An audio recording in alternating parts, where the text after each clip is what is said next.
வாங்கோ இன்னைக்கு வீடியோவில் நான் என்ன காட்ட போகிறேன்னாக்கா மெந்த்திய கீரை பாத் எப்படி செய்யறதுன்னு காட்டி கொடுக்குறேன்.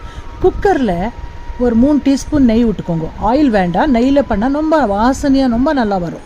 தாளிப்புக்கு கடுகு, கடலைப்பருப்பு, உளுத்தும் பருப்பு, ஒரு துளி உண்டு கட்டி பெருங்காயம், ஒரே ஒரு கிராம்பு, ஒரு துளி பட்டை எல்லாம் சேர்த்துட்டு வெங்காயத்தையும் ஒரு 2 வெங்காயம் பொடியாக நறுக்கி முதல்ல வாட்டிக்கோங்க. அது நல்லா வதங்கி வந்தப்புறம் தக்காளி சேர்த்துக்கோங்க. 2 தக்காளியை பொடியாக நறுக்கி சேர்த்துருக்கேன்.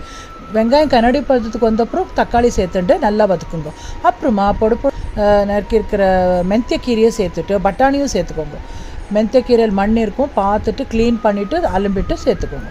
இப்போ எல்லாம் வதக்கணும். மெந்த்திய கீரை, தக்காளி, வெங்காயம், பட்டாணி எல்லாமே நல்லா வதக்கி விடுங்க.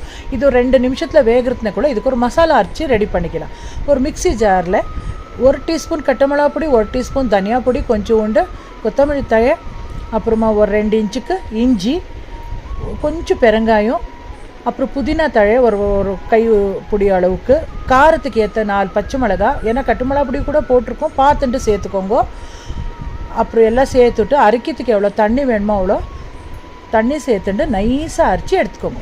அதுக்குள்ளே இது வதங்கியிருக்கு பாருங்கள். அந்த தக்காளி வெங்காயத்துக்கெல்லாம் கீரை எல்லாம் வதங்கியிருக்கு பாருங்கள்.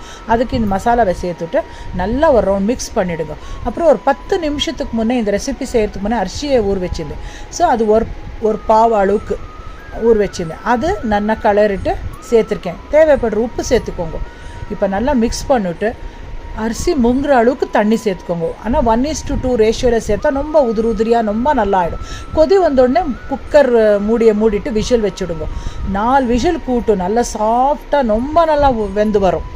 ஏன்னா 10 நிமிஷம் ஊறி இருக்கு பாருங்க, சக்கத்தாயிடும் பாருங்கள். எவ்வளோ நல்லா இருக்குது பாருங்கள். மெந்த்திய பாத்து சுட சுட சர்வ் பண்ணாக்கா ஆஹா ஓஹோன்னு சாப்பிட்றா. கண்டிப்பாக வீட்டு மாலை எல்லாருக்கும் பிடிக்கிறது. மைல்டு மசாலா ரொம்ப டேஸ்டியாக இருக்கும். செஞ்சு பாருங்க. பார்த்துட்டு எப்படி வந்துன்னு கமெண்ட்ஸில் சொல்லுங்க.